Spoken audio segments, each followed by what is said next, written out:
Good evening. I'd like to call to order our regular council meeting on Monday, March the 10th at 6 p.m. Good evening to members of the public in attendance in the chamber and to those who may be watching the live web stream or to those who may be watching a recording of the meeting at a later date.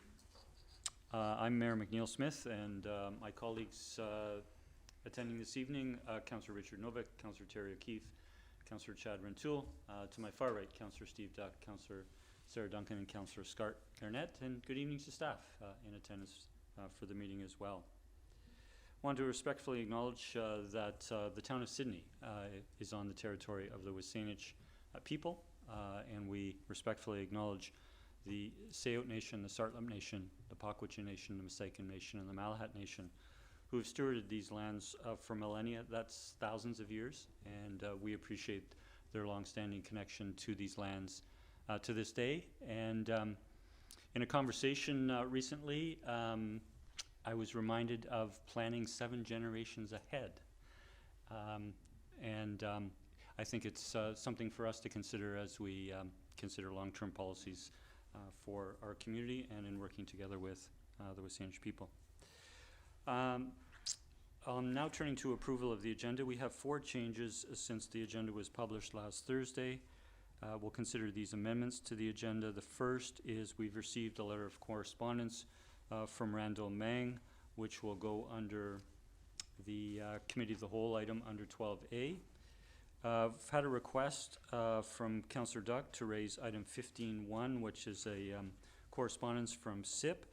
Councillor Duck, as you are our representative to SIPP, I might move that to councillor reports for you to speak to at that juncture. And Councillor Rentoul has requested raising item 5.5, a letter of correspondence from D. Rowe, and we will move that to correspondence as item 14A.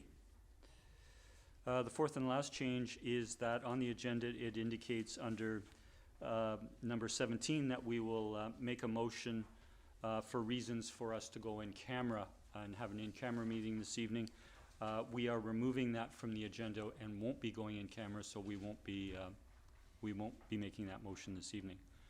And with those 4 changes, I'd look for a mover that the agenda be approved as amended. Moved by Councillor Duck, seconded by Councillor Novick. Any discussion? Seeing none, all in favor? None are opposed. That carries. Thank you. We're next turning to public participation. This evening we have 2 public participation periods. The first will be our general public participation, where members of the public are welcome to come forward and address council. We ask that you speak up to 4 minutes, that you provide your name and the municipality you reside in. And the second special public participation period, which will follow, is an opportunity to speak to our 2022 to 2026 strategic plan and the 2025 updates. So if you were wishing to speak to council this evening on the strat plan, we ask you to wait for the second period. But now I will open the general public participation period. Is there anyone wishing to come forward to address council? I'll call for a second time. Hello? I thought that you were supposed to call our names. Yes, yes. Thank you, Ms. Martinez. I will call upon you now. If you can, you've just confirmed your connection. Will you also be connecting with your audio or with your video?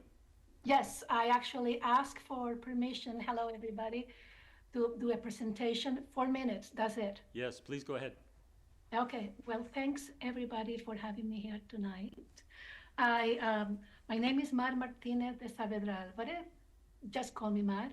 I am a semi-retired environmental scientist and part-time science educator. And I am addressing council and mayor today with regards to an ongoing problem that we have in our town. So what is the issue? As you can see in the photos, this is the issue. Very clear. And this is a photo I sent to the town on February 24th. And this is not the first time this happens. I talk to many respectful dog owners that walk by, and they're also appalled to the increase that we have in our town with dog poo left everywhere, including in downtown Sidney, as I was informed by a town employees last year. The second issue, also related to the same, is all the poo bags left everywhere, especially along the bike path that's parallel to the highway and other park areas in Sydney. And no one is coming back to pick them up. And I don't know if you guys remember the Spanish woman who created the map of abandoned dog poo bag sighting. It is really appalling. So the issue, there are many issues, of course. It's not just about the amount of diseases and parasites that this happens to have. It's a problem for other pets. It's a problem for little kids that go around touching everything. So it is important that people get to clean up after their dogs. And I have no problem with the dogs. I have a problem with some of these people who are disrespectful. I have been in Sydney for over 30 years, and I have seen this problem escalating. And the town has free bag dispensers just about everywhere, and they're free for the dog owners. I just wish that when I had a baby, I had free diapers. So yet, despite all these efforts, many people still choose to be disrespectful. So it is time that we keep people accountable. And it's not just the dogs, it's also the cats. My friends who have dogs told me, please mention that the cats get into the yards and leave a mess. So Poo Prints was first founded in 2008, and all what it takes is a DNA sample from each pet. Okay, it's nothing complicated. It has been implemented successfully everywhere, including in Canada. So once the DNA swabbing is done, people aren't just willing to actually test the system because they know they're gonna get a fine. But what we want to do, we wanna get the problem to go away. So I have all kinds of information on how this can be done. The DNA identification is 99%. As you know, not science is 100% exact. And I will be very happy to help collaborating with the town or any other group to get this program running. In the meantime, I just put with my neighbors this sign outside because I think we all want the same thing. We want to have a community we feel proud of, respectful, clean, and accountable. And the other issue is with dog urine. Maybe not here, but I know in some of the housing complexes, they are asking also people to rinse the dog urine because it's also bad for the materials like on buildings. I don't know if you remember last summer we had a very long drought and the whole place around smelled like dog urine. So this is from Spain. They have this very, very clearly designed to keep people accountable. And that's it. Thank you for your attention. Well, thank you, Mar, for coming forward this evening and for your correspondence that is in our agenda package and for making your delegation. Thank you. We would ask that if you would want to continue watching the meeting, if you could disconnect and you can connect to the live web stream. Thank you. Turning back to the room, I'll call for a third time if there's anyone wishing to come forward this evening. Good evening.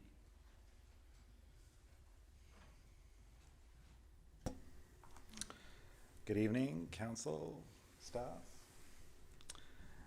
My name is Eric Diller, resident of Sidney, and tonight I am going to present to you the speech 2 3/4. 2 3/4. This is a number I want to dwell on tonight, not because I have a fondness for it, but because this is the amount of time and hours that staff, council, members of the public, and I lost during the committee of the whole meeting last week.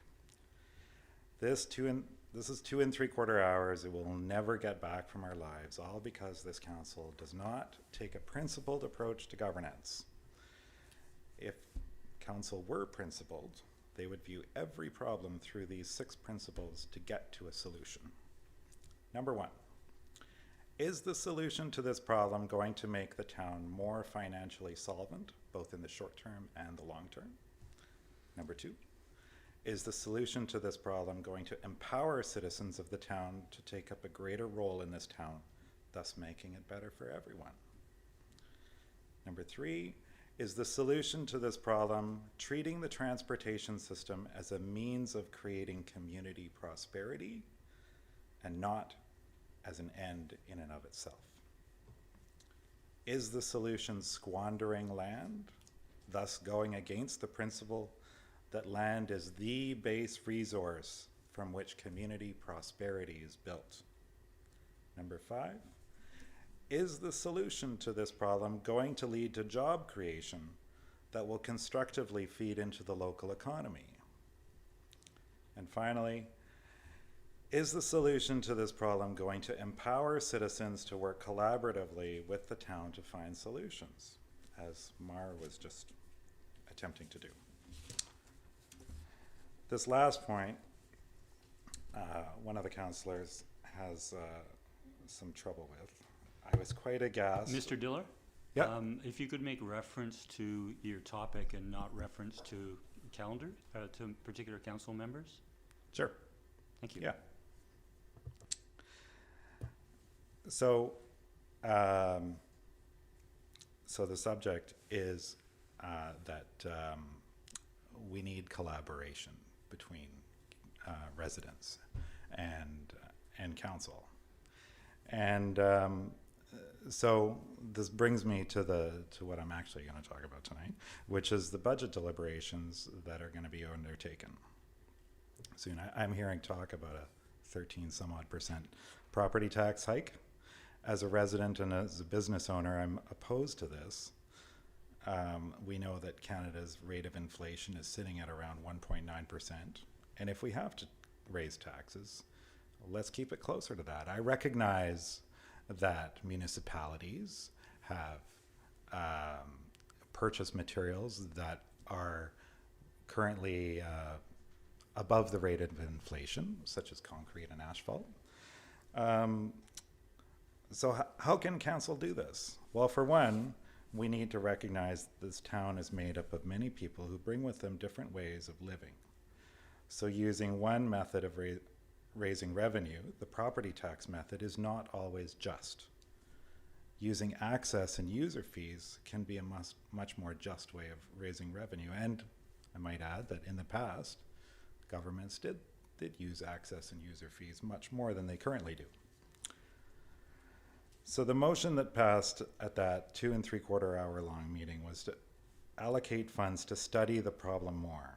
Well, why study the problem? Why spend money on a study that will just lead to more circular arguments on how to shoehorn in a few more parking spaces that will only worsen our financial situation, when we already have the residents suggesting solutions to the problem that we all know will work, while helping the town meet its OCP and other plans goals to boot?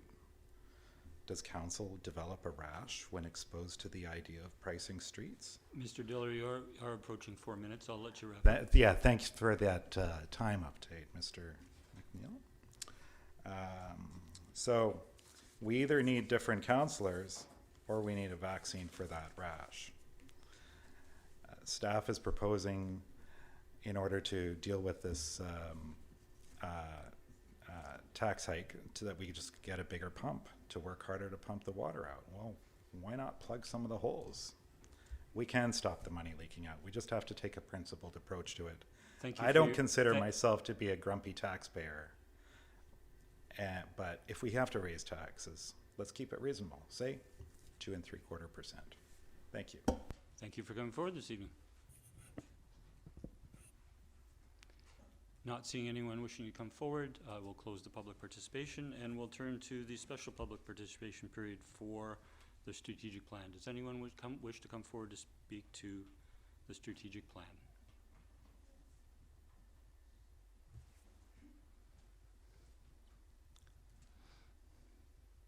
Good evening.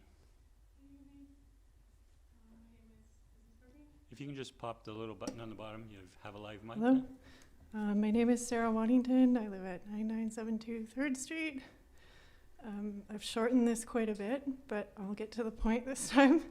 So the draft strategic plan needs to include the return of the previously collected affordable housing funds to a dedicated fund.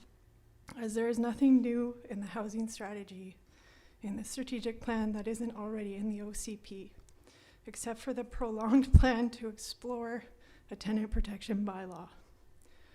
Establishing the affordable housing, or reestablishing the affordable housing fund with the previously collected over $500,000 in affordable housing contributions will illustrate your commitment to your campaign promises and to affordable housing. When this funding was moved from its dedicated fund, not long after this, the province gave Sidney $2.7 million with the Canada-BC Safe Restart Agreement to assist with the impacts of COVID. The town stated that this fund, quote, enabled the replenishment of funds borrowed internally, end quote. Why then was the Affordable Housing Fund not replenished? Please return this funding and get back on track with your commitments and avoid tokenistic efforts towards realizing affordable housing. This requires action, not just words and reports or documents that don't amount to anything tangible. This could be seen as a 7-generation plan as well. Thank you. Thank you for coming forward this evening. I'll call for a final time if anyone's wishing to come forward on the strategic plan. Seeing none, I'll close that part of public participation. Council, we do have the draft strategic plan before us. We have 3 written submissions included in the council package, and we've had speakers this evening. And we do have a recommendation, and once that is on the floor, we can certainly speak to it as we desire. Councillor Novick. Thank you, Mr. Mayor. I'm happy to make the recommendation, and I so move that the 2022 to 2026 strategic plan, updated February 2025, be approved. We have it moved. Do we have a seconder? Seconded by Councillor Duncan. I'll turn to the mover and seconder to speak first. Thank you, Mr. Mayor. I don't have a lot to add. This has been discussed at great length. I think it represents a reasonable approach to the strategic issues we have in our sites, and I'm quite happy with it as it presently stands. Thank you. Thank you. Councillor Duncan. Thank you. I will only briefly add, I guess, just to reiterate that the strategic plan is something where we have tangible set timelines within the next 2 years of this council's term. And so it looks, as we go through our term, we should have fewer items on it, hopefully, as projects get taken off. And it has to be scoped to be something that we know staff can actually complete with actually defined timelines in that time. So I know that there are items people wished would have been on this strategic plan and listed out. But if it's something that's very, very big and has very, very long timeline, or that we can't put a timeline to because we don't have an actionable project, it's not on here. It may be in the OCP, and it will continue directing staff, but in terms of what the difference is between the strategic plan and the OCP, that is what it is. And so I'm happy to move this strategic plan as it is forward, knowing that we have a lot of other guiding documents that are accounting for those longer term plans. Thanks. Thank you, Councillor. Turn to Councillor Garnett. Thank you, Mayor. I have questions through you to staff. Given the meeting, the last budget meeting on the 24th, where I believe, and it isn't confirmed as done yet because we still have a budget meeting to go tomorrow, the removal of review of library services was put on the table and the money was removed temporarily, at least till we've confirmed the budget. So given that under Goal 3, Community Infrastructure, we have listed number 2, reviewed options for the provision of library services, if the budget as it is sits now and that money is not part of the budget, do we need to remove this from the document? Mr. Edwards. Ideally, the strategic plan is aligned with our budget implications. However, the budget will change again next year, as may the strategic plan. So it doesn't do any harm to leave an item in there if it isn't accounted for in this budget, because it may come back in a future budget if it is still deemed a priority by council. If I may, yeah, I'm just given the complication that we're dealing with District of North Saanich on this, and maybe they may not feel the same way. I guess I would leave it to staff to just be in communication with them, obviously, as to a possibility about moving forward. Thank you, Mayor. Thanks, Councillor Gurnett. Councillor O'Keefe. Thank you. I would like to propose an amendment or an addition to the plan.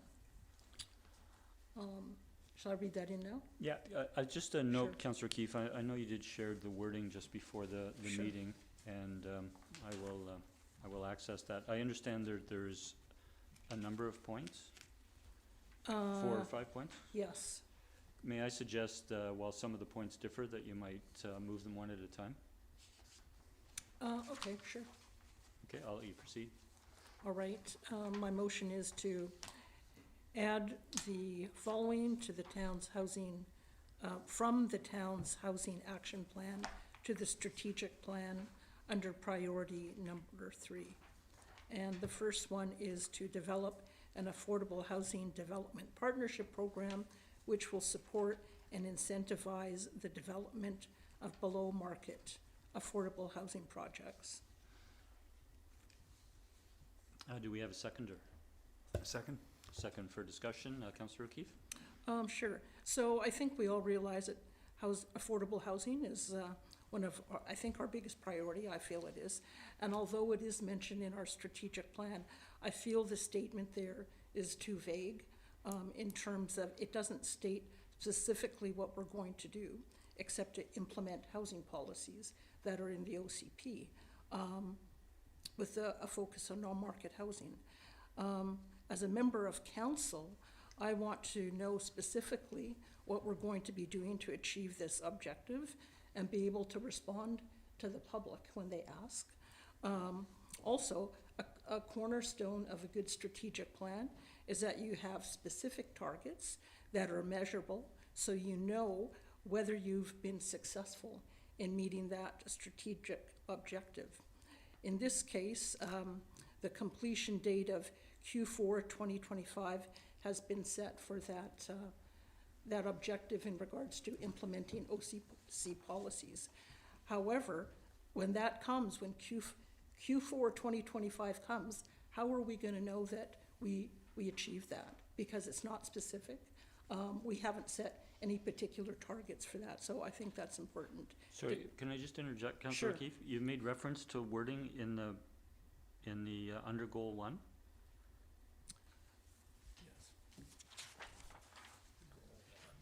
Oh, yes, yeah, sorry, yeah. Goal 1, number 3, which is the implement housing policies and initiatives with a focus on non-market Okay, thank you. housing. Okay, let me see what else. Yeah, so the actions, this particular action and the others that I was going to propose are things that we had already approved as part of our housing action plan last August when we submitted that for the Housing Accelerator Fund. And so several of those items staff have advised are already underway, and I would propose that those items are still incorporated. We still have about a year and a half before the end of our term. The other thing that comes to mind is that the OCP committee, when we developed this plan, what is still ringing in my ears from them is that we needed to have strategies to make sure that we took action to implement those things. It's also a way for us to give clear direction to staff on what we want to see happening and to hold ourselves accountable. And I'll leave it at that. Thank you. Thank you, Councillor O'Keefe. I'll turn to Councillor Duck. Nothing to add at this time. I'll turn to Councillor Gurnett. Thank you, Mayor. Just to clarify, because you made reference, Councillor O'Keefe, to 2025, and it actually says 2026 in the document. Are you imposing that you would like the time frame to be moved up, or not? So sorry, you're talking in regards to? The item 3 in the document, it says 2026 quarter 4. You mentioned 2025. So I'm Oh, wondering if sorry. you were. Sorry, no, that was an error on my part. Okay. Yeah, Thank yeah, you. sorry. Yep. Thanks for clarifying that. Thank you, Mayor. Thank you, Councillor. Councillor Duncan. Yeah, thank you. So this one and the following motions, my understanding, so these are ones you have taken from the OCP that are they are new. They have not.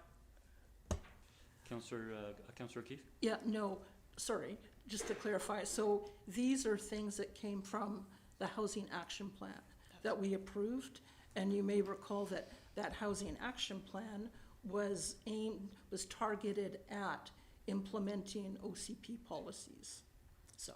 Okay, so, yeah, Yeah. it's in an existing plan that staff have already got on their plate, and we're just making them, you want to make them explicit under the strategic plan. Okay, Yes, and can I interject for a Sure. moment, just to try to be helpful to provide some clarification? That housing plan, as I think you referenced, Councillor O'Keefe, was a requirement for the Federal Housing Accelerator Program application. So that's where that plan exists. Thank you. Councillor Duncan, you had the floor. Oh, thank you. I guess what I'm trying to get at, and I suppose it would be a question through to staff then, is whether these items are included within existing budget and staff time that's already been allocated, or if these are kind of at the 11th hour adding very large budget implication items to the strategic plan without having gone through staff at all. Thank you. I'll turn to Ms. Verhagen, please. Thank you. Through the mayor, it's my understanding that these items were part of a grant application which we have requested funding for through that grant application. They're not currently in the draft budget, although Mr. Newcomb may have additional comments. Thank you. Okay. Thank you. I'll turn to Mr. Newcomb. Do you wish to comment? Attending virtually, good evening. Sorry, your sound is not, it's intermittent.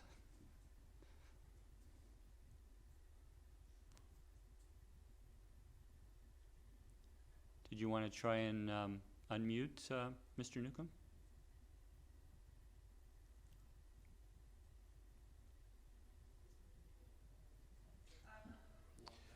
Ms. Verhagen.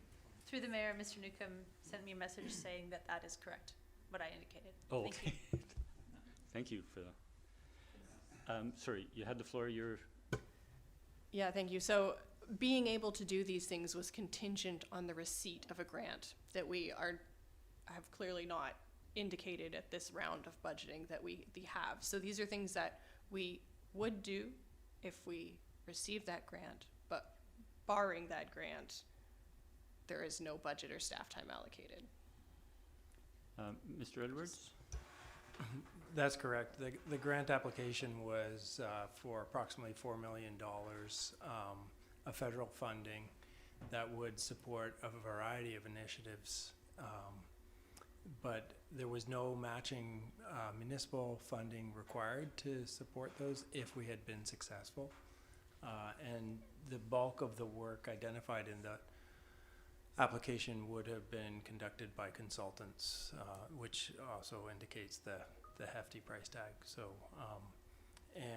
unfortunately, we were just notified last week that we were unsuccessful in that grant application, which was just shared with the council as well.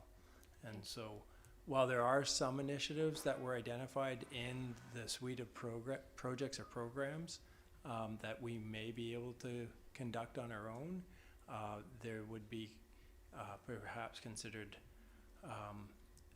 lower priority to conduct with our own resources, and staff would have to figure out how they might be able to conduct some of those.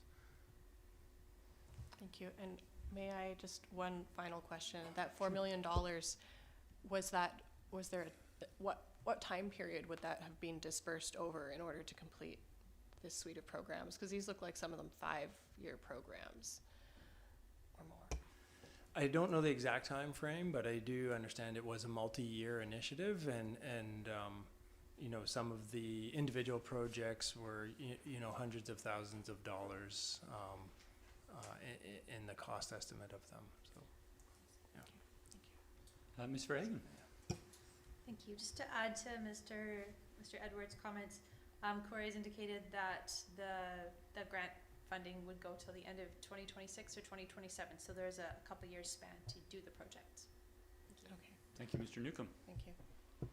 Thank you, Councillor Duncan. I'm going to go to other first-time speakers, if I may. Councillor O'Keefe? Please go ahead.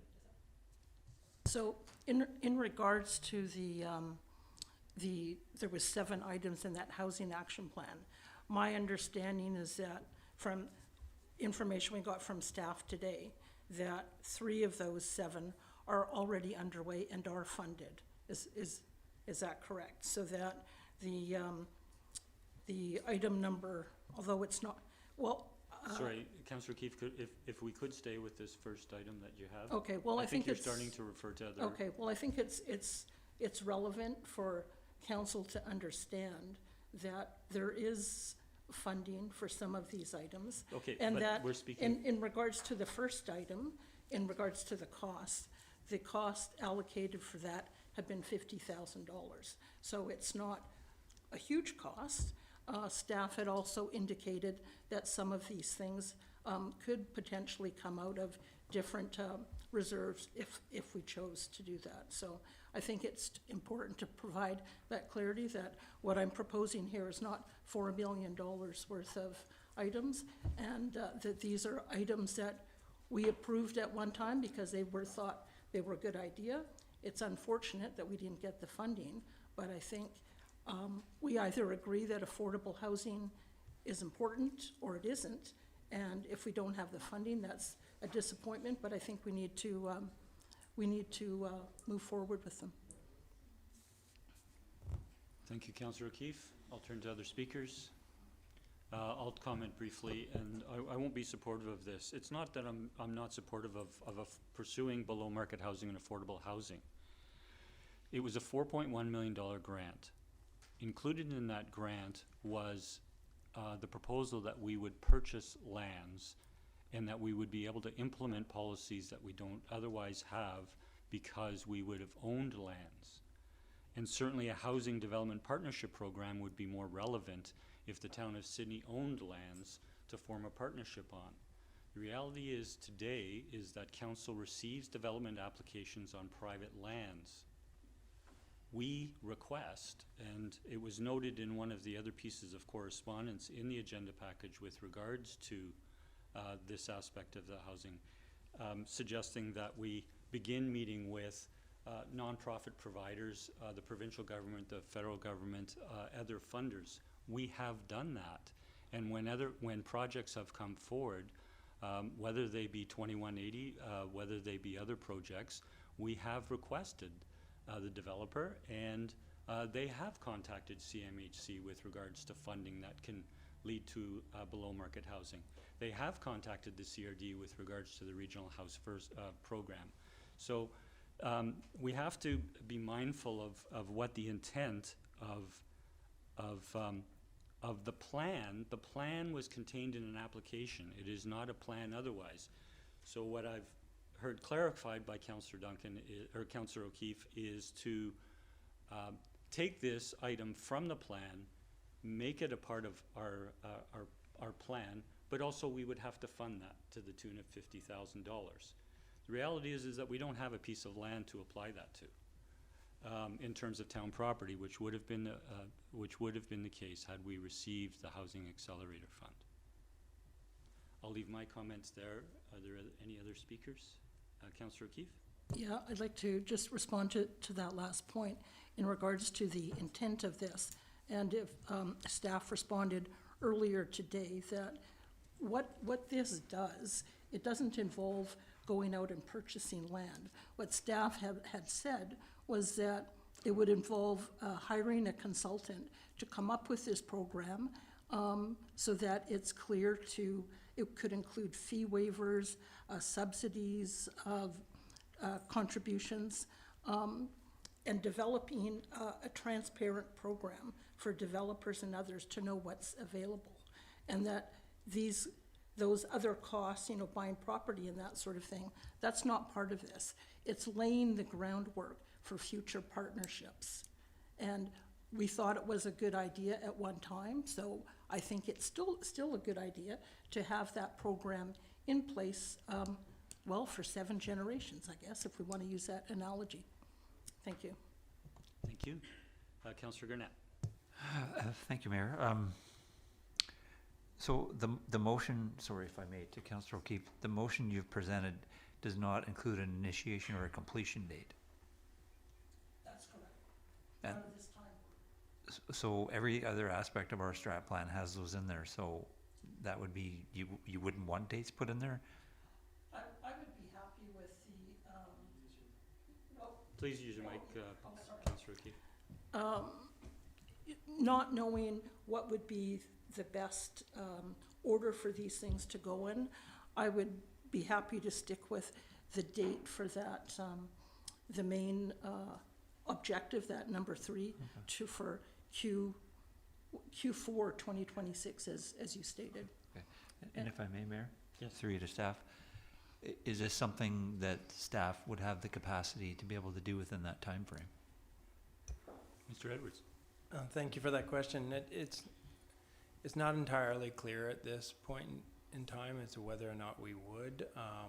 If we were able to hire consultants to support the work, then perhaps. So if I may, I might want to turn to our Chief Financial Officer as well, who may have some input on this. But ultimately, I think it's important for Council to also remember that what gets approved in the strategic plan doesn't lock us into or forego the opportunity for other initiatives. If there was a desire to explore this further, it's entirely feasible for staff to take that away and come back at a future date with a better concept of what might be attainable. But it feels a bit difficult to respond, having only seen this proposal this afternoon, to respond in this short period of time. Thank you, Mr. Edwards. I'll turn to Mr. Hisik.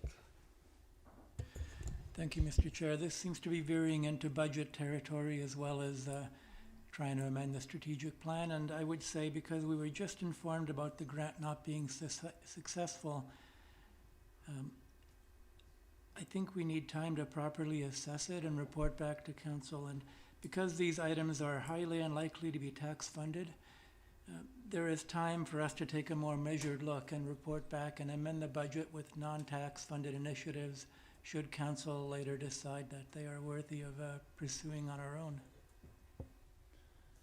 Okay, so thank you, Mr. Hisik. So we're discussing wording in the strat plan on a particular goal with regards to housing, and we're looking at making amendments that made reference.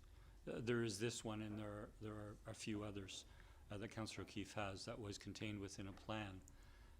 Having heard Mr. Edwards and Mr. Hisik, the suggestion might be that given we were unsuccessful, and Council just found out this afternoon that we were unsuccessful in the Housing Accelerator Fund, that we could make a recommendation for staff to bring back a report on the implications or the feasibility of implementing aspects of that housing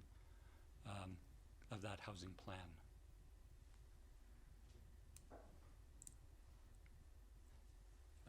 Councillor Novick.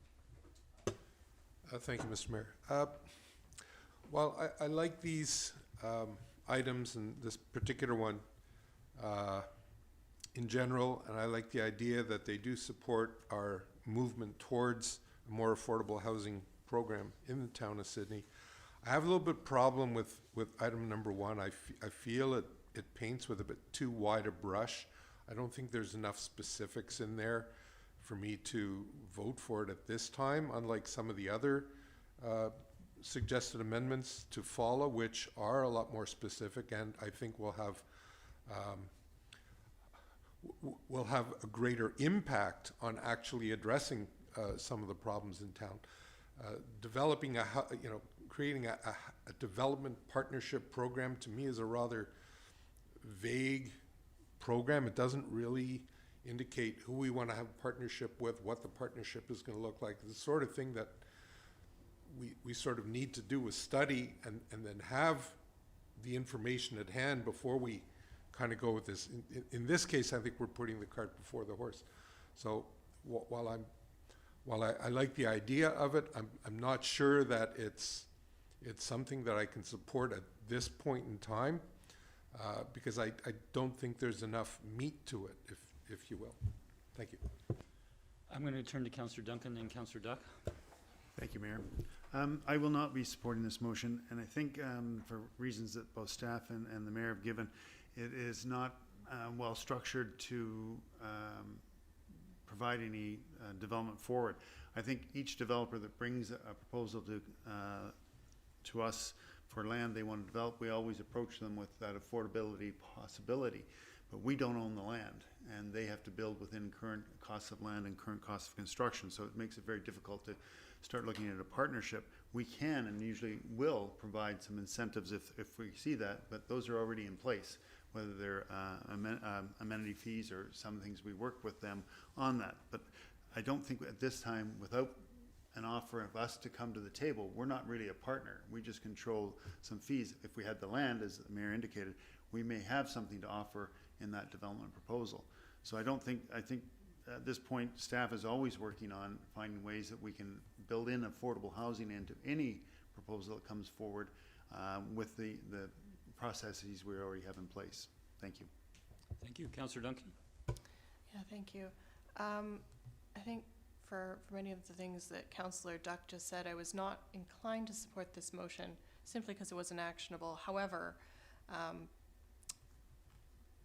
I know that the strategic plan, the 2026 Q4 deadline, does give us a year that is currently not in this year's budget. And since our budget, when we approve it, hopefully tomorrow, will be approving the 2025 budget and not the 2026. It's in there, but it's not something that council's actually approving or not. If this item was actually something that staff was to start looking at in 2026, that would not have implications for what we're already doing. And I don't think it could be completed by the end of 2026. However, and especially if we don't have the federal government as a partner, that was a big thing.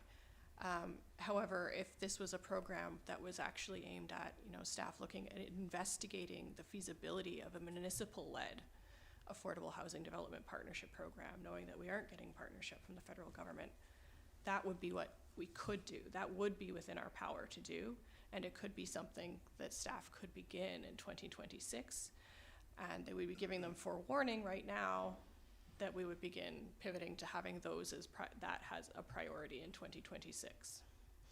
And so I think it could be done. However, we might need wording changes. I guess I would move that if the mover would agree, or if the mover had a suggestion. Councillor Keith?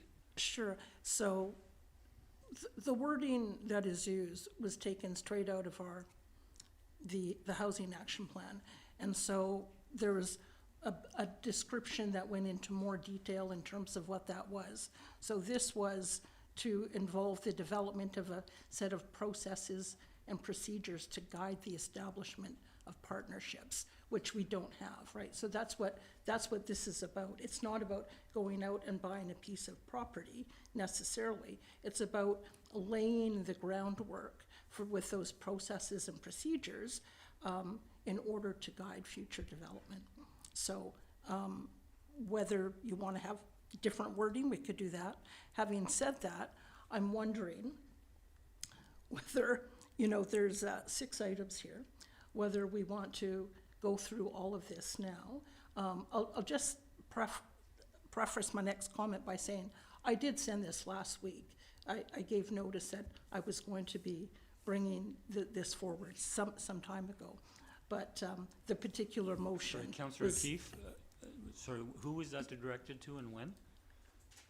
Well, when we talked about the last week, when I was asking about the housing action plan, and that I was going to. During budget deliberations? I can't remember if it was at budget deliberations or whether it was, and what I was going to say is, to your point about, and maybe to staff's point about having, because we only found out today that the housing action plan wasn't going to be approved. And at the time that I did this last week, I didn't know that. So that landscape has changed. So whether it would be appropriate to table this, or to, as you say, to ask staff to reevaluate the housing action plan and come back with a revised plan? Sir, I see Mr. Newcomb and Ms. Verhagen. I'll turn to Mr. Newcomb first, please. Maybe I'll start with a sound check. Yes. A-okay. Oh, okay, thank you. I guess I just want to provide a little context to the discussion here from staff's point of view. And I'll try to be specific to the item in the motion that's on the floor. So housing is largely, affordable housing is largely a senior government responsibility. And senior government is responsible for funding that responsibility. Municipalities, I think, play a peripheral role in that, and we can help facilitate it. The grant application with this housing action plan was written with that premise in mind. The grant itself was, as the mayor noted, seeking $4.1 million in grant funding to help deliver these items that are in the housing action plan, and also other things that we were contemplating, such as the purchase of land for the purpose of affordable housing. This item in particular was intended as a consultant study to look at, as Councillor Novak referred to, the deeper specifics of how we could deliver that type of program that would look at supporting affordable housing initiatives as they came forward to the town. The initial budget for that item was $50,000 in the housing action plan. Now that's just the budget to get the consultant to put together essentially the range of choices that the town could potentially bring to bear in forming those partnerships and helping affordable housing projects get off the ground. The other component of that would come after that program is in place is using some of that $4.1 million in senior government funding to help directly fund some of those projects that might come forward through the program. And so the $50,000 is for the initial setup of that program, looking at what are the options, how could we help facilitate affordable housing. But behind that, there was a significant amount of funding required, depending on which programs council ultimately approved, a significant amount of funding required to make that program happen. That's not necessarily the only funding source. It could be things like amenity funds or other sources of funding. But the way that staff had envisioned this and the premise of the application and this particular item was that some of that $4.1 million of senior government funding, who is responsible for funding affordable housing, would go toward that item and help deliver that program on the ground, whether that be DCC waivers and trying to make the projects more viable, or even direct subsidies or things like that for the program. So the $50,000 is the initial setup, but there was that additional significant funding behind there that if a program like this is set up, council is going to need to think about funding as well. Thank you, Mr. Newcomb. Ms. Verhagen, did you have anything to add? Thank you. Mr. Edwards. I just wanted to clarify to Councillor Keefe that last Thursday you did ask some questions about the housing action plan that was embedded in the report. However, there was no the actual motion that you're presenting today was not made available until this afternoon. So I just wanted to clarify that. I do recognize that you have been indicating a desire to move in this direction. However, there was no clarity or certainty in what you were actually putting forward until today. So, yeah, and thanks for clarifying that. And part of that was just finding out recently that we weren't getting the plan, and then so trying to kind of rejig things and in terms of what it might look like. And so council, to try and help this along, we have a motion on the floor. Normally we would want to proceed and take a vote on it, but if this motion is defeated, then we have the issue of reconsideration of this. And we, in fact, may want to reconsider this. And staff have indicated, and I made a suggestion, Councillor O'Keefe, you indicated you might want to go in that direction, that we request staff provide information at a future meeting. So I will entertain, if the mover and seconder so wish, to withdraw this motion. Yes, I'd be willing to withdraw that, and I'll turn to the seconder. Councillor Duck? Yeah. Okay, so I will consider the motion withdrawn. And you still have the floor. and so are we looking then for direction back to staff in That- regards to following up? That is your option. Okay. So, I'm going to turn to Ms. Nelson. So that proposed amendment was withdrawn, so right now where it stands is that the strategic plan updated February 2025 be approved, so that motion is still on the floor right now. Right. Thank you for the reminder. So, Councillor O'Keefe, if you did have a motion arising, that would be more appropriate after this motion is complete. okay, so move forward with the plan as it is, and then motion arising to have staff review the housing action plan and come back with further recommendations in the future. As a motion arising, if you so wish. Okay, if that seems the best way to go, sure. Thank you. So we are back to the main motion. Is there any further discussion on the main motion? Not seeing any. I just want to comment just on some of the points made in correspondence and also made in public participation this evening. And I'm going to begin by turning to Mr. Hissick, if I may. Mr. Hissick, and I'm sorry to put you on the spot on this, but do you recall roughly where the amenity reserve stands?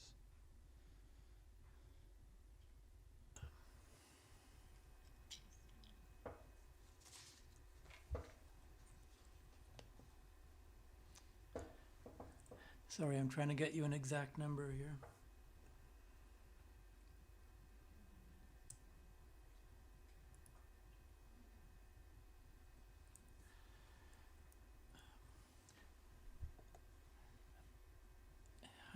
It's right now north of $1 million, but it is oversubscribed in the financial plan.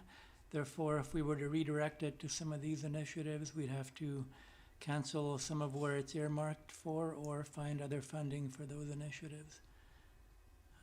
In terms of an exact balance, Over $1 million, that suffices for the remarks I wish to make. Thanks, Mr. Hissick. Is the remark what was made that that council, and it was the previous council, council voted to combine two amenity funds, or take the money from the housing amenity fund and put it into general capital. Council did not put it into general capital. Council had two amenity funds, a general amenity fund and a housing amenity fund, and they were combined into one amenity fund. And council still has the purview to take any of those amenity funds as it so wishes to direct it to a housing initiative. So I just wanted to provide clarity on that point. Not seeing any further discussion on the strat plan, I'll call the question. All in favor? That carries unanimous. Thank you. So, motion arising. Please go ahead, Councillor. I'll try this. That staff review the housing action plan and come back to council with recommendations as to what items we could continue to follow through on. Is that? Mr. Edwards.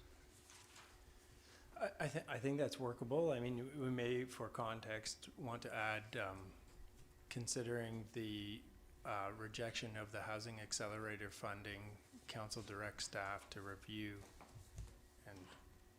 Okay, I like that Yeah. little preamble there. So Yeah. considering, The rejection of the Housing Accelerating funding application. right, okay, and then, yeah. I see Ms. Nelson typing furiously. Could you read back when you're ready, Ms. Nelson? Yes, so that considering the reduction of the Housing Accelerator Fund application, that staff review the Housing Action Plan and come back to council with recommendations as to what items we could continue to follow through on. Sorry, rejection. What did I say? Rejection. Oh, sorry, rejection. Okay, thank you. Is that as you intended, Councillor? I will look for a seconder. Second? Second by Councillor Duncan. Any further discussion? Seeing none, I'll call the question. All in favor? That carries unanimous. Thank you, Councillor Keefe. Okay, we're next turning to the next item on our agenda, which is under bylaws. Under 5A, we have bylaw number 2284, Officers and Employees, Amendment number 1. I'll turn to Ms. Verhagen, please, for an introduction.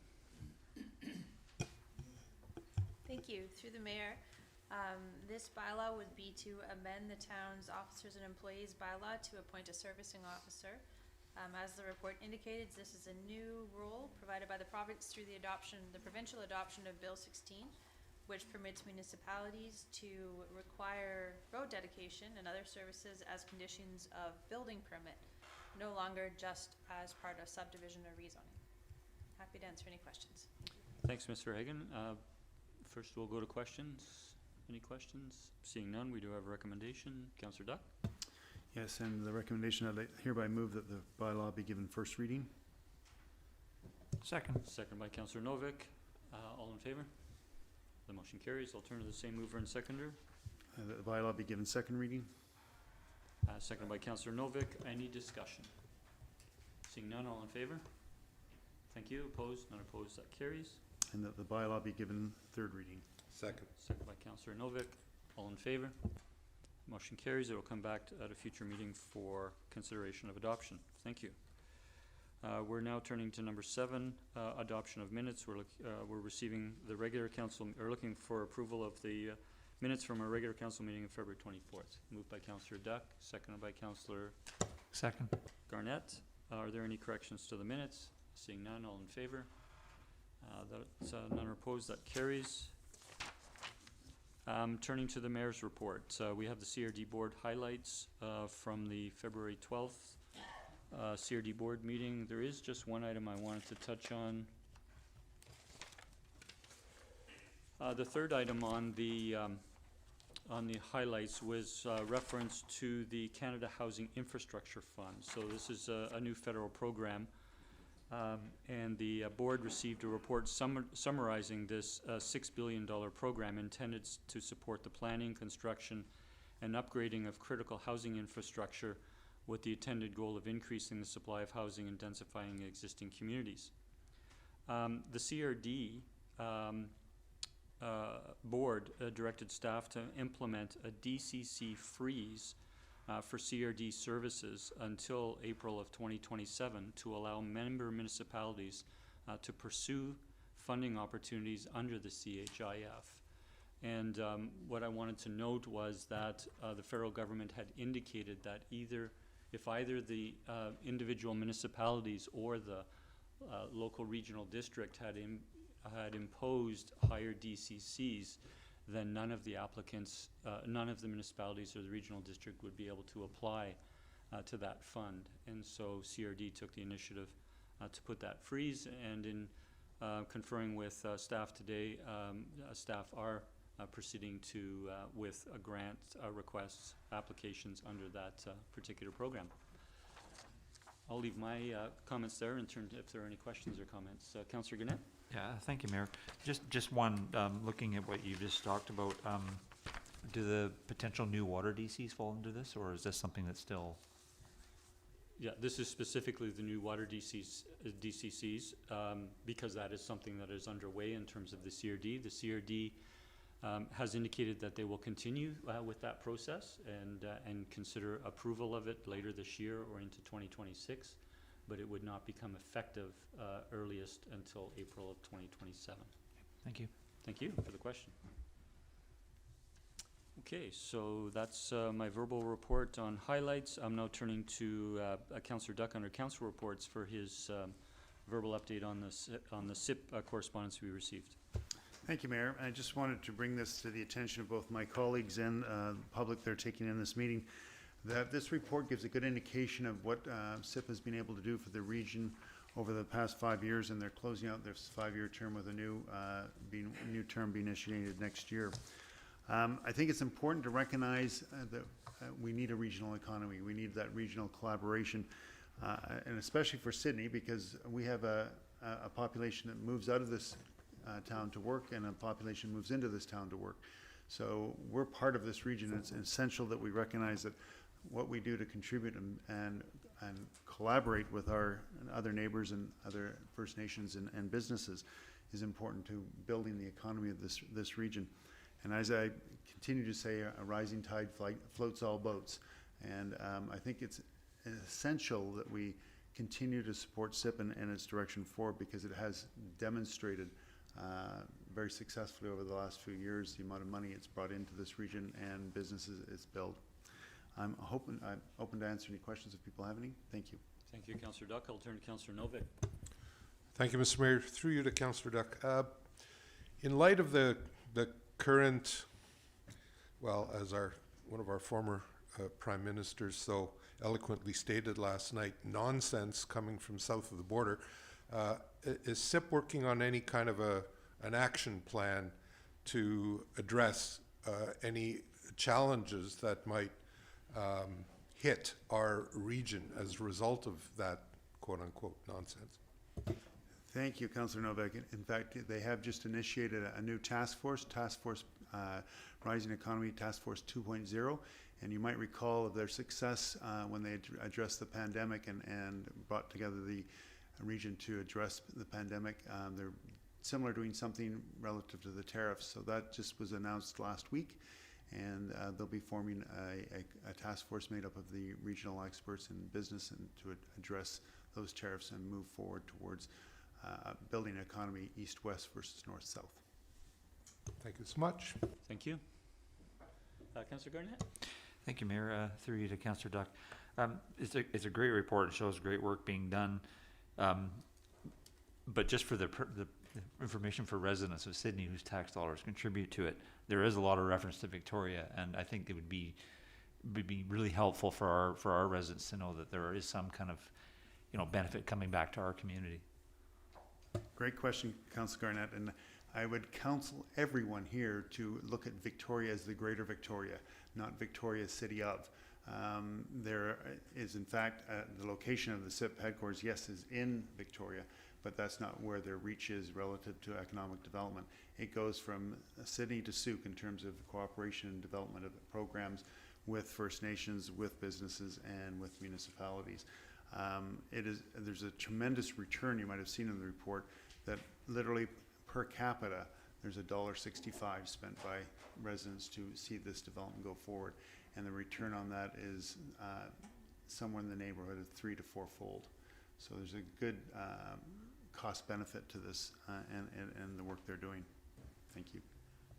Yeah, if I may, yeah, no, that I fully understand what you're saying, but for our residents who pay taxes, I'm sure they'd like to see some specific examples of benefits to Sidney as opposed to the whole entire region, because it is that for all their tax dollars. It's a great question, and I think we have to move away from that insular municipal development versus the regional development in this case, because the people that live in Sidney work in other communities and other municipalities. In fact, there are workers here that go to SIPP operations both with Coast and with IPC. So it's important to recognize that, yes, you're paying your municipal taxes here, which are supporting a regional economic development, and that you're living here, but you're supporting something that's developing the entire region.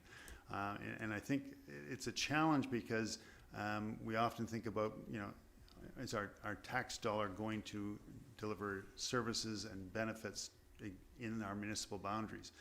But, you, for example, live in a different municipality, you work in one and you shop in another one, and that's the truth for many people, is that we very seldom think of the municipal boundaries as to how we work, shop, play. And I think it's important to recognize that we need to develop the region as a whole, regardless of those boundaries. Thank you. Thank you, Mayor. Thank you, councillors. And thank you again for the, Councillor Keefe, please. Yeah, thanks. Just a couple things I may mention in regards to, you know, what SIPP is doing for us and tax dollars. Well, the Amazon building across the highway there, whether you support that or not, the fact is that SIPP had a big role in bringing that to this region, and our taxpayers are benefiting from the work that SIPP was involved in doing that. SIPP is also responsible for, they're doing a lot of things right now to boost the blue economy, which is one of the things that is in our economic development strategy. There's a lot of ocean and marine businesses in Sidney that all will benefit from the research, that the surveys, the plans that SIPP is putting in place through Coast that will benefit our local business community as well. Thanks. Thank you, Councillor Keefe. And just to perhaps close the circle on this, if you could confirm, Councillor Duck, that SIPP is working on a strategic plan through this year, and then we'll be presenting that to the member or all municipalities, and then we'll be looking to renew funding agreements that will expire in 2026. Yeah, I can confirm that. In fact, the process for that strategic plan is bottom up. So they started with local leadership in November, which was the municipal collection of people, and they're working with both businesses and regional bodies to collect further data. There's a survey which you can go onto the SIPP platform and complete as both a resident and or business. And that information is being collected with the intent of presenting a strategic plan at the AGM in June. That'll come once approval come to each municipality, addressing to Councillor Garnett's point, specific return and developments for that municipality, and that'll be a presentation by I believe the SIPP CEO in the fall. And sorry, are we aware of the timing? Just cognizant of our budget process in 2026, what the timing will be for SIPP to be looking to renew funding agreements with municipalities? The intent will be to have that presentation before council in early fall. Great, thank you. Okay, we appreciate the update again. We'll turn to our next item on the agenda. Under committee reports, we have the minutes from our committee of the whole meeting last Monday, March the 3rd. Are there any corrections to those minutes? Seeing none, we don't require a motion. We're receiving those. Normally, I know council is aware that we ask the committee chair, in this case, last week it was Councillor Duck, to read the recommendation that was approved by committee. But in the event that councillor did not support that particular recommendation, we then turn to the mover of that recommendation. So I would now turn to Councillor Novick to read the recommendation from committee, please. Thank you, Mr. Mayor. The recommendation of the committee was, and I so move, that a 1 year, I'm on the wrong one, that further public engagement be undertaken and a consultant be obtained to review the parking concerns on All Bay Road at a cost of approximately $25,000. I'll second for discussion. Thank you. We have it moved and seconded. Councillor Novick. Thank you, Mr. Mayor. I think we had quite a fulsome discussion last week, and I don't think anything has changed in the interim. I still think this is the best way to move forward with this concern, especially to address the concern of many dozens of All Bay residents. I don't think it would be fair to them to go forward without taking some concrete action, and this, in my mind, is the most reasonable concrete action that can be taken, considering all the concerns that have been raised. So I'm quite happy to continue to support this as we move forward. Thank you. Thank you, Councillor. I'll turn to the seconder. As I indicated, I'd second this discussion, as I'm not in favor of this motion moving forward. And for many reasons that were expressed at the Committee of the Whole last week. Primarily, I think it establishes a precedent. We have many areas that have similar parking concerns, Galaran and Amazon, 7th and Thrifties. These are all potentially could ask for similar parking studies to help resolve the problems that those people experience there. This is a country lane and certainly has some attention to that, but I think, as it was pointed out in public presentation today, we spent enough time and dollars on this already, and I think I will have an alternative action should this motion fail. Thank you. Thank you. I just perhaps ask clarification or confirmation through staff. While the term country lane was used, the proper road term would be local road for this, for All Bay. Thank you. I'll turn to Councillor Duncan. Thank you. We did have a long discussion about this, so I won't reiterate the points that were raised at that time. I'll also be voting against this motion, but additional context that comes from discussions we've had earlier tonight when we discussed the Affordable Housing Development Partnership Program, which was originally in the town's housing action plan for $50,000. And the staff pointed out that's merely the consultant's fee to investigate what that would be, and then the programs after that cost more money. That's what this is too. This is not going to solve the problem for $25,000. This is going to be a consultant who comes in and then brings up a suite of problems, some of which may cost considerably, or suite of solutions to their problem, some of which may cost considerably more than that. But the point is we don't know. And that we could spend this money and they could say, well, our only proposed solutions are exactly what staff already told you could do, but now it's going to cost a total of $75,000 because you just paid me $25,000 to say that. And so considering we have already spent time trying to slash this year's budget increase, and we strained at NATS to get it down about 0.5%, which is roughly, 0.5% of town property taxes, every $160,000, I guess it's 0.33%. So we're looking at, again, basically having an amount that's about half of what we just spent a lot of time trying to remove from the budget under the rationale that people can't afford this property tax increase, and we're gonna pay a consultant and then add more money onto that later. I just don't see this as a very good use of town funds at all. Thanks. Thank you, Councillor Duncan. I'll turn to Councillor O'Keefe and Councillor Renewal. Thank you. I continue to be opposed to this, as other colleagues have said, I don't see that there's anything that a consultant will tell us that staff haven't already commented on.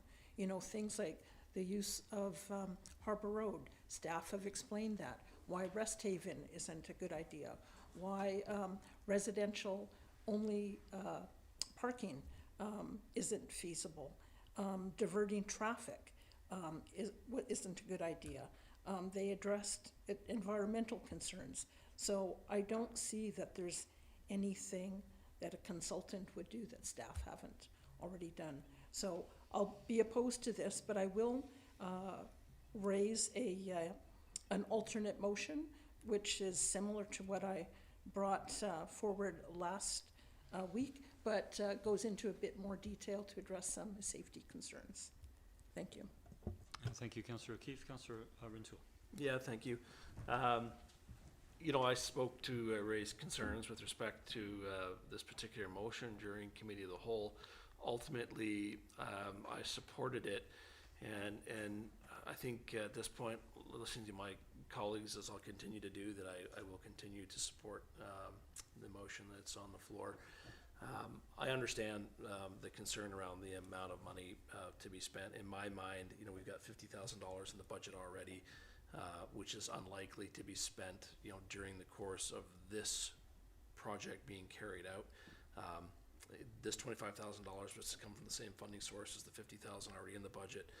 In my mind, ultimately, I can see ourselves in 2025 saving $25,000 by pursuing this initiative. And look, I've stated there's no silver bullet. There isn't.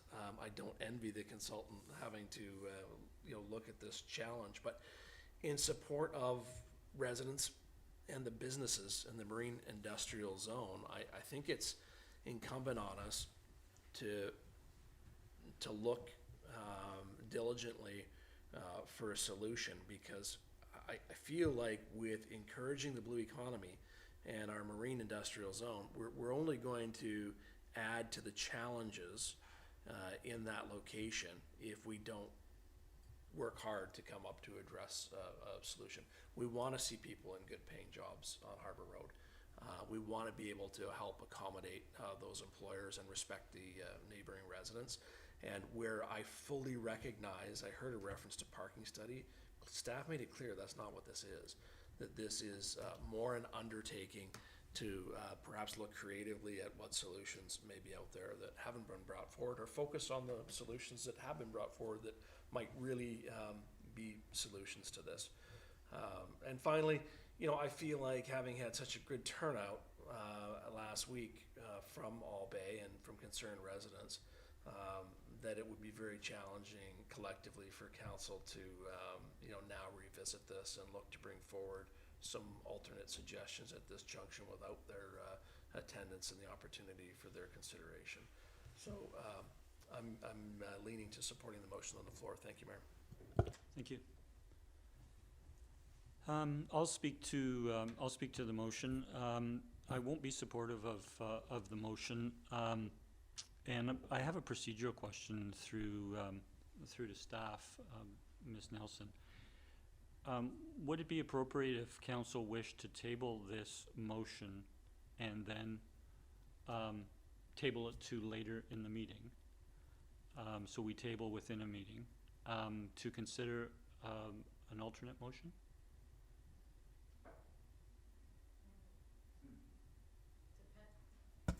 I guess it depends what the other motion is. So if the alternate motion is a different option, different from what the motion that is on the floor.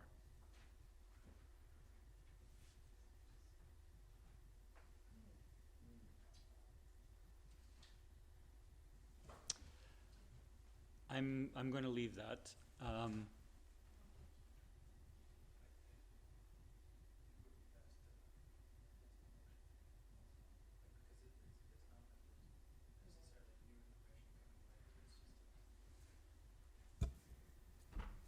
Yeah, if you're going to table a motion, tabling a motion at the end of a meeting is to table that motion specifically to the end of the meeting, not to entertain another motion. I think that's defeating the whole purpose of having a motion on the floor in the first place. Thank you.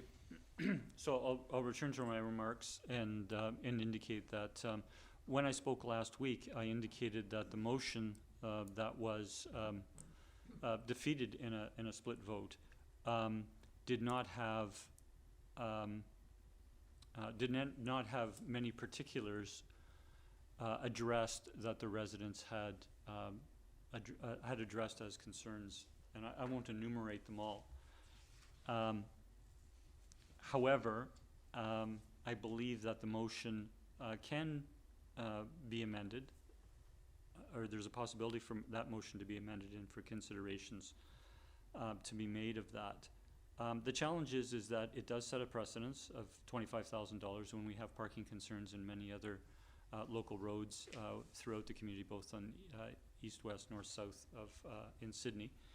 And that, quite frankly, as council has deliberated on the budgets at its last meeting, we are working diligently to reduce the 13% tax impact, and this would be adding it to it. So, and the third reason is that I was very pleased with the information that came forward to council in Mr. Mang's presentation. It enumerated the concerns and suggestions that the residents have collectively put together through that presentation, and many of the items we had some discussion at council, or we received information from staff, and so I'm not seeing what information a consultant would bring, new information a consultant would bring new to that discussion. And so I'll leave my remarks there. I'll turn it to any second-time speakers. Councillor Renewal.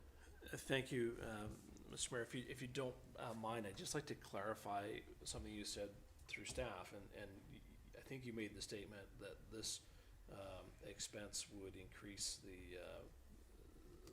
the tax burden, but I think we asked that question during the discussion, and that the fund that was going to come through wasn't a taxpayer source, and so I don't think that's accurate, that statement, and I think it's an important point. So if I can, through you to staff, clarify that. I have seen staff acknowledge that, and I stand corrected on that point. But I will leave my remaining remarks there. Not seeing any further discussion, I'll call the question. All in favor? Opposed? Councillor O'Keefe, myself, Councillor Duncan, and Councillor Duck. The motion is defeated. Councillor O'Keefe? I'd like to present another motion on the All Bay issue. And that motion is that staff bring forward to council a report on the implementation and costs of A, installing no parking between 8 a.m. and 4 p.m. signs on only one side of All Bay from Rest Haven to Bowden. B, installing no parking anytime signs on the two curved sections on All Bay near Eden Place. C, installing 15-minute only parking signs at 2 parking spaces at the Bowden mailboxes. D, installing time-limited parking signs on one side of Bowden, south of All Bay. There's a second part to that, but I wonder if you have any recommendation whether whether you might want to go forward with all of it at once or take them separately. I would go forward with it all at once. Okay. Number 2 would be that staff provide information in response to concerns and suggestions from residents regarding A, the environmental impact of gravel shoulder boulevard versus grass, landscaping, and dirt. B, the process for residents to proceed individually with changing from grass, landscaping, and dirt to a partial or full gravel shoulder or boulevard. C, diverting traffic by a closure of Bowden North from All Bay Road. D, a residential parking only designation for All Bay Road. And E, allowing parking on both sides of Harbor Road. I'll second that.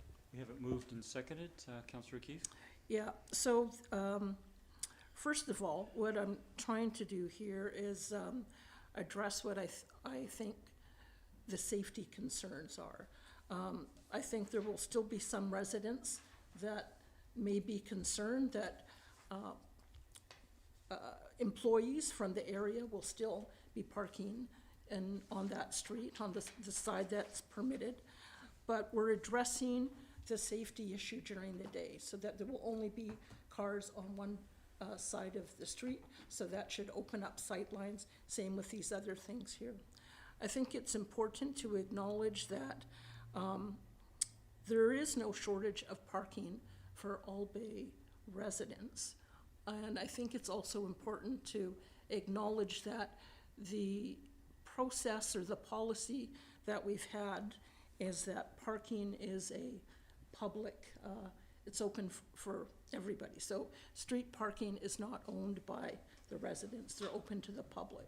So the employees that work on Harbor Road are not contravening any bylaws by parking there. I think staff also addressed some other concerns last week in terms of, we're not contravening the OCP, we're not contravening any bylaws. But there does seem to be some safety issues. That's what I'm aiming to do with that. The second part is, the second section is not meant for staff to go and investigate all of these things, but just to respond in the report on the things that they've already stated already as to why these issues that have been brought forward as suggestions were not feasible to do. And yeah, I'll leave it at that. Thank you. I'll turn to Councillor Novak as the seconder, and then Councillor Renewal. Thank you, Mr. Mayor. Yeah, I support this because, well, for one thing, we didn't pass the first motion that was approved at Committee of the Whole meeting last week. And I do feel that the residents deserve some action. And at the very least, this addresses in a very direct way many of the concerns raised. At this point, in spite of the detail provided by Councillor O'Keefe, this is still a request simply for staff to bring forward a report on the implementation as described further in item 1, and that item number 2, again, provides some information in a little bit more detail on some of these other issues. I think Councillor Renewal has said it very well, that we had such a tremendous turnout. We had so much involvement by the citizenry on Albay Road to this issue, which was triggered simply by a staff report suggesting that gravel be put on the road, and that just got everybody's hackles up. I'm not quite sure why, but not living on Albay Road, maybe I just don't have that that inside track on why it was so contentious. But it was contentious, and the citizenry came out in large numbers to make their opinions known. And I think one of the things we have to do as council is listen to our citizens.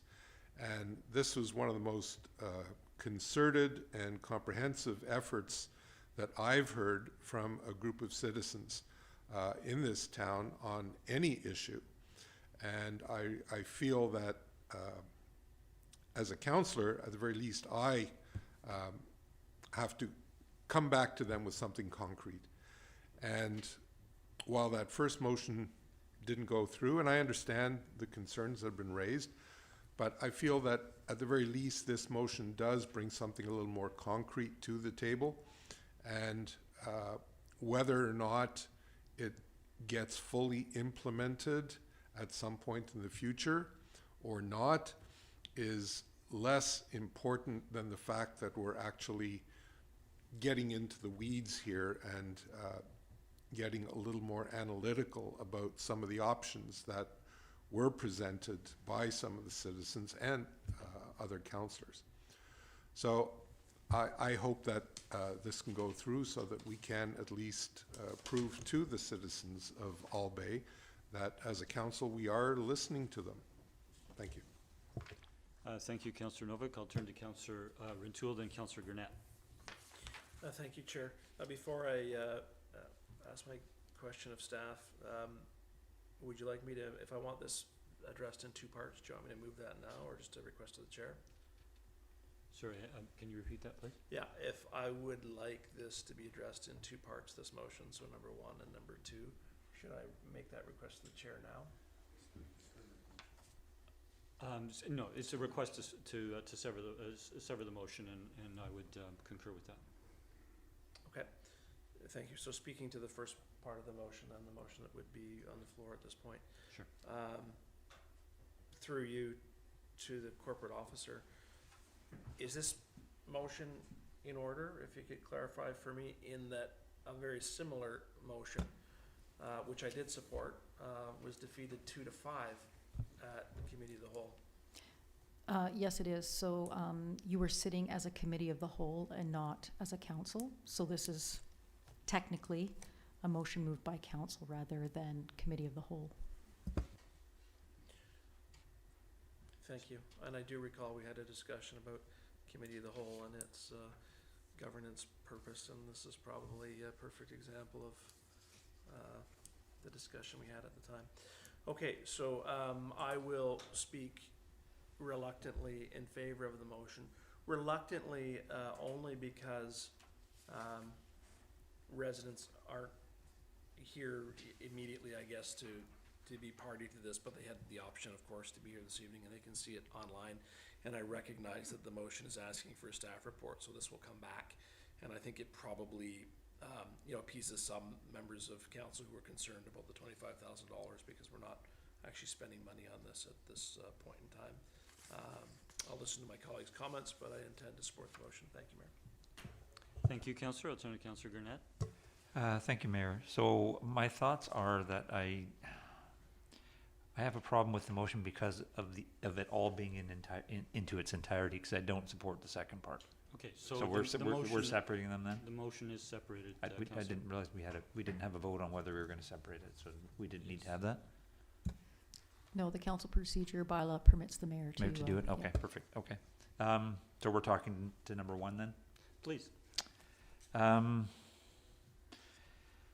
guess since it's just a report, that it wouldn't be too, let me rephrase that, through you to staff, because I'm not going to make a supposition here. You, would doing this extra work be onerous on top of what's already been done with regards to this issue?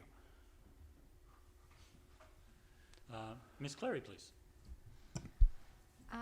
Through to Councillor Garnett, coming up with the developing staff reports they always take some time and effort. I think we expressed at the last meeting, like, this isn't a high priority for staff, but we can work on it and bring it back at some point in the future.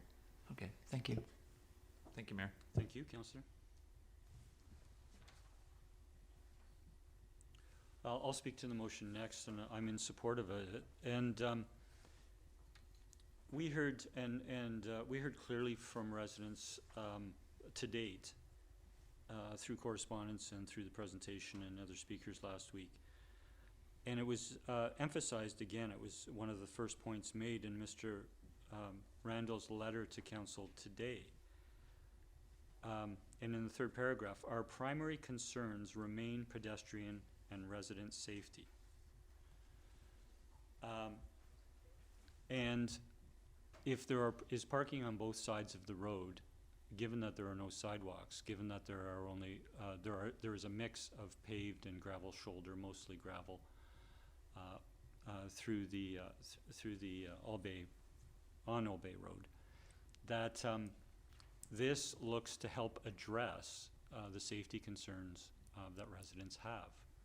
And this is requesting that staff bring back a recommendation with regards to installing no parking signs, time limited, so that residents have the use of them after the workday and weekends, on one side of Old Bay Road, from Resthaven to Bowden. Residents indicated that they had concerns of safety with regards to the two curved sections close by at Eden. As a regular user of it, I will only walk on the non-water side of it because you have the best view when you're going one way or the other around that corner. And this is seeking to address that concern, and we can receive further input from staff in the report. They indicated that their mailboxes, that the parking is, there's all-day parking currently occurring at those mailboxes. I have to note that, having seen mailboxes throughout our community, residents are generally respectful of you know, the access to those mailboxes, and you don't necessarily see parking. Now, I can't say I haven't seen a car parked in front of a mailbox, but generally, you know, there's residents are considered. But given that is being used for all-day parking, presently, it seems to try to address the concern that the residents had.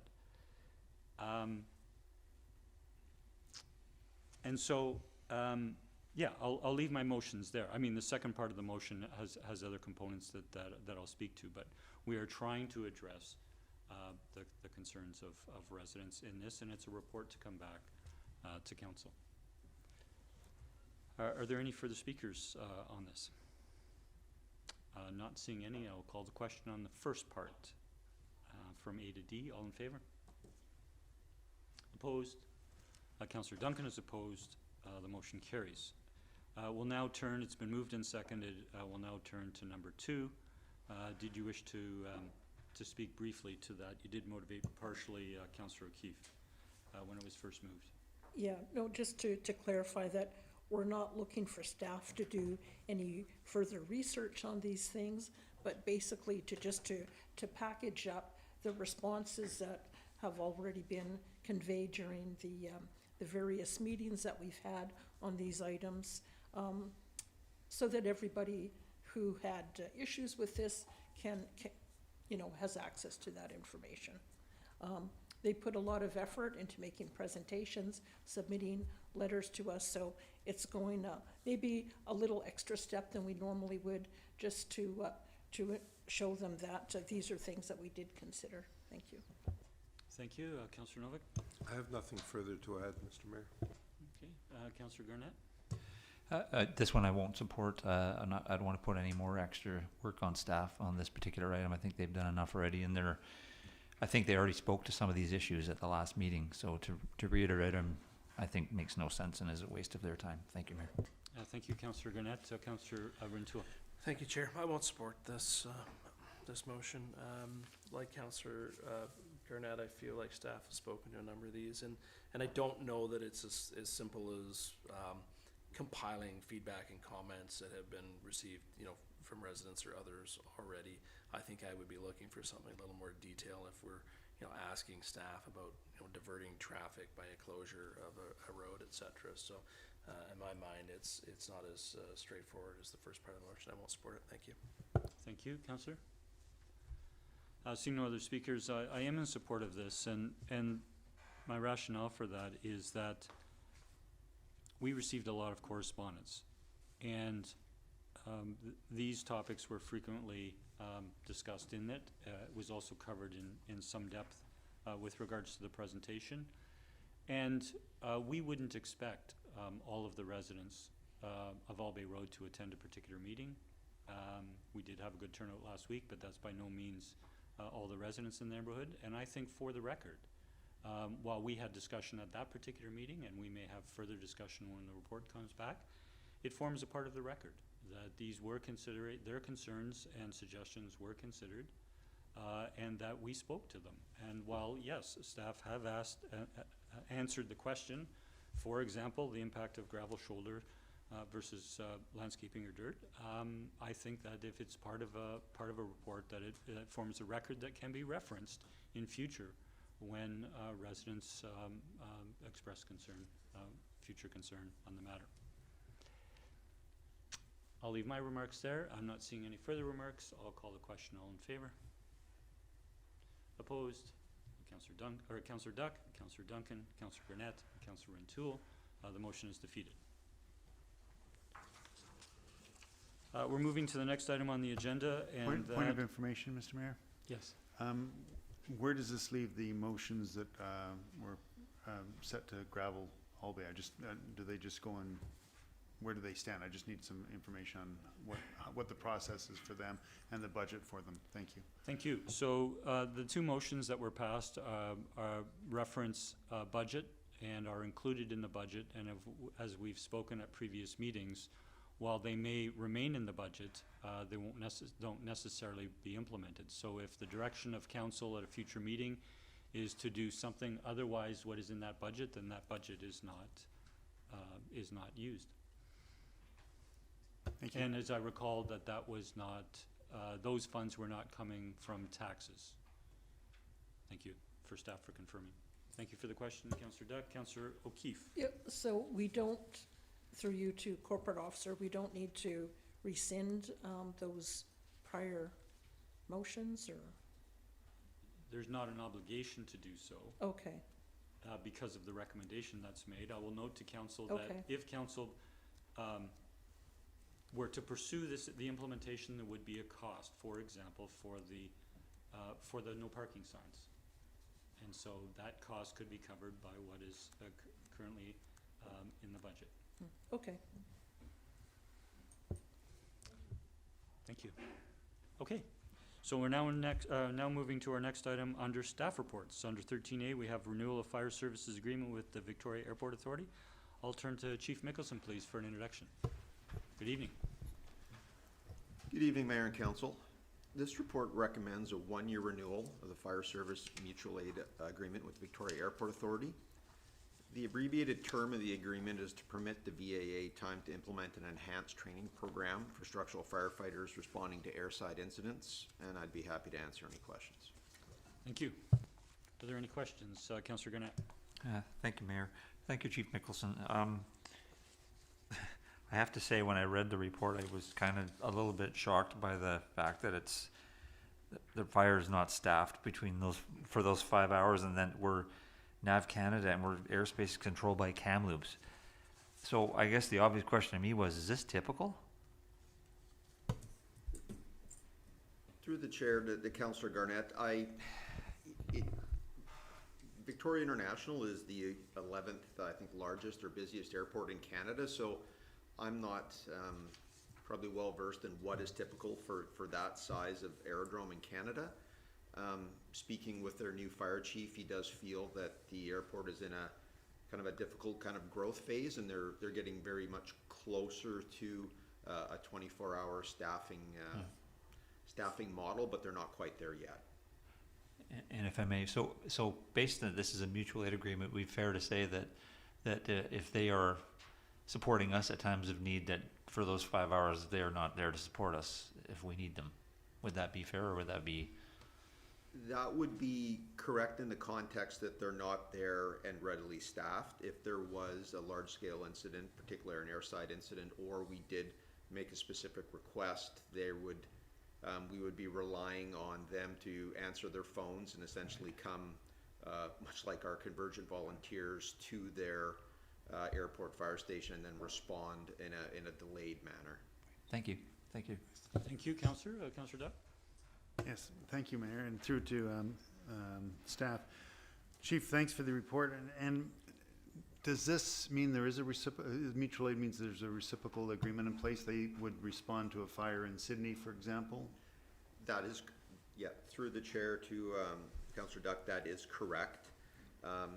They have what the airport fire department or the federal aviation regulations require that there's a critical response zone. So 1 kilometer off the end of each runway, and I believe it's a 500-meter width, they'll respond automatically. Under federal guidelines, they just respond. They don't need our permission. That's a federal requirement. Outside of that, our mutual aid agreement does provide if there was an aircraft crash that was outside of that response area, or there was perhaps like a large fuel tanker truck or some sort of hazmat incident where their ability to provide large volumes of Class B foam that would suppress a fuel fire, those are instances where we would request and have them attend to assist. Thank you, Chief. In that respect, both us going there or them coming to and mutual aid, who pays for those services? For example, if we go to a fire on the airport, do we get reimbursed by the airport, or is that just part of the mutual aid? Is it we cover it under our current program? That's correct. All of our existing mutual aid agreements are based on mutual benefit, and there's no exchange of funds. Thank you, Chief. Thank you. Thank you, Councillor. Councillor O'Keefe? No, actually, Councillor Doug covered my question. Thanks. Very good. Seeing no further questions, I'll turn to Councillor Garnett to move. I'll move that a 1-year renewal of the fire services agreement with the Victoria Airport Authority for providing mutual aid fire services at the Victoria Airport be approved. Second. Moved and seconded. Any further discussion? Seeing none, all in favor? Motion carries unanimous. Thank you for bringing it forward. We're turning to item 13B, which is the monthly building report. Are there any questions or comments? We're just receiving it for information. No motion is required. Not seeing any. I'm turning to correspondence, and we moved item 15.5, I believe it was, to 14.8 for Councillor Renewal to speak to. Councillor? Yeah, thank you, Mayor. Just a question through you to staff. In our package, we see the letter from D. Rowe with respect to concern regarding an individual who I assume is a temporary resident in the community. My question through to staff is, was there a response to the letter writer, to the resident, and or was the item referred to the RCMP for any follow-up? I'll turn to Mr. Edwards. Thank you for the question, Councillor. There was no direct response to this letter writer.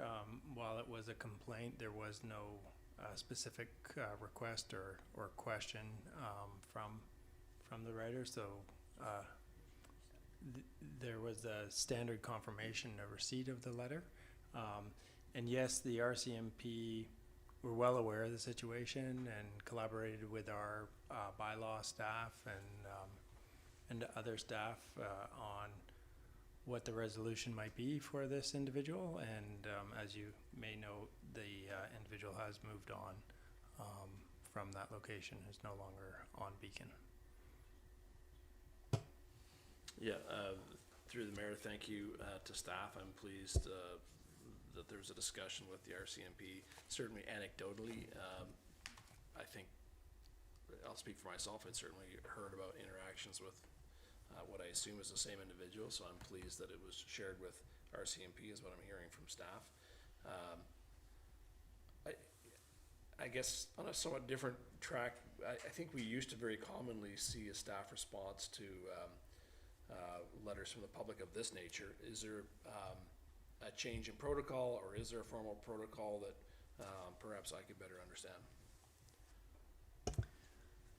I don't know about any previous protocols, so I can't comment as to whether there was a change or not, but we did receive several letters from concerned members of the public about this particular issue, and one letter in particular I did respond to directly myself, because there was very specific questions that, in my opinion, deserved a response.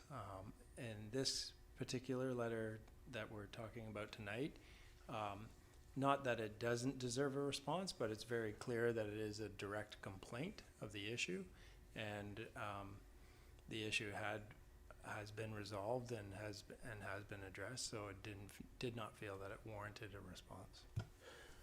Now, through the mayor, thank you to staff for at least the note that it was acknowledged, the receipt was acknowledged, and that it would be brought forward to council. And again, appreciation for sharing with the RCMP in this particular incident. Thank you.